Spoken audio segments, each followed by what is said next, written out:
मंडळी, या ठिकाणी मी 4 वाटी तांदूळ स्वच्छ धुवून फॅन खाली सुकवून घेतलेले आहेत। फॅनच्या खाली सुकवायचे, उन्हामध्ये नाही। त्यानंतर 2 वाटी चना डाळ घेतलेली आहे आणि काही काळी मिरी, 2 चमचे बडीशेप घेतलेले आहे। त्यानंतर उडदाची डाळ 1 वाटी, मुगाची डाळ अर्धी वाटी, पाव वाटी जिरे घेतलेले आहेत, धने घेतलेले आहेत अर्धी वाटी, पोहे 1 वाटी आणि शाबू अर्धी वाटी। तर करायचं काय आहे, तर सुती कापड घेतलेलं आहे आणि त्याच्या खाली ताट ठेवले। ह्या डाळी ज्या आहेत ना, हे आपल्याला धुवायच्या नाहीत, तर हे फक्त सुती कपड्याने पुसून घ्यायचे आहेत। या पद्धतीने व्यवस्थित थोडासा वलसर असा हा कपडा मी करून घेतलेला आहे। त्यानंतर वेगवेगळ्या प्रकारे हे एकत्र करायचे नाहीत, वेगवेगळ्या ह्या डाळी सर्व पुसून घ्यायच्या आहेत। तर चना डाळ आपण पुसून घेतलेली आहे। त्यानंतर मुगाची डाळ घेतली, आता ही उडदाची डाळ सुद्धा आपण पुसून घ्यायची आहे। या पद्धतीने थोडंसं चोळून घेतलं का वरचे जे पावडर वगैरे असतात ना, ते पूर्णपणे निघून जातं। त्यानंतर शाबू यामध्ये टाकून घेतलेले, तो सुद्धा व्यवस्थित पुसून घेतला। त्यानंतर पोहे घेतलेले 1 वाटी, ते सुद्धा छान असे पुसून घेतलेले आहेत।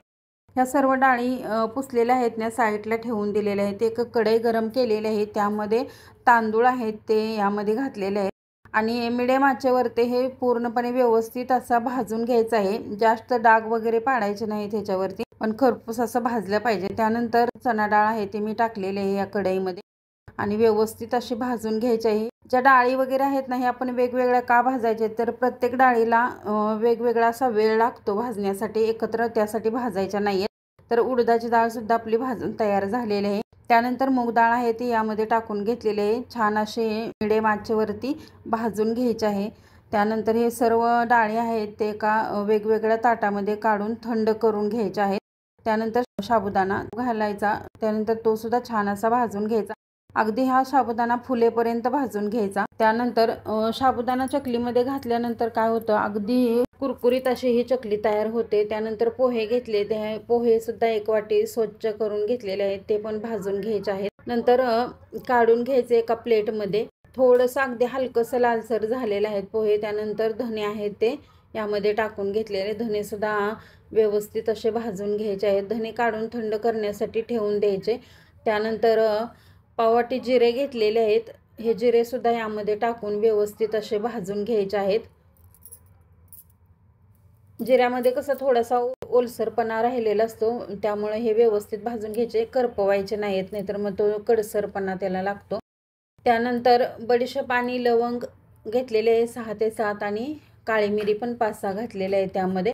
बडीशेप आहे ते 3 चमचे आहे, व्यवस्थित असे हे मिक्स करून भाजून घ्यायचं आहे आणि त्यानंतर थंड करण्यासाठी एका प्लेटमध्ये काढून ठेवायचं। हे जे प्रमाण आहे ते परफेक्ट 1 किलोच आहे। 4 वाटी तांदूळ घेतलेला आहे, त्यानंतर 2 वाटी चना डाळ घेतलेली आहे आणि त्यानंतर अर्धी वाटी शाबू घेतलेला आहे।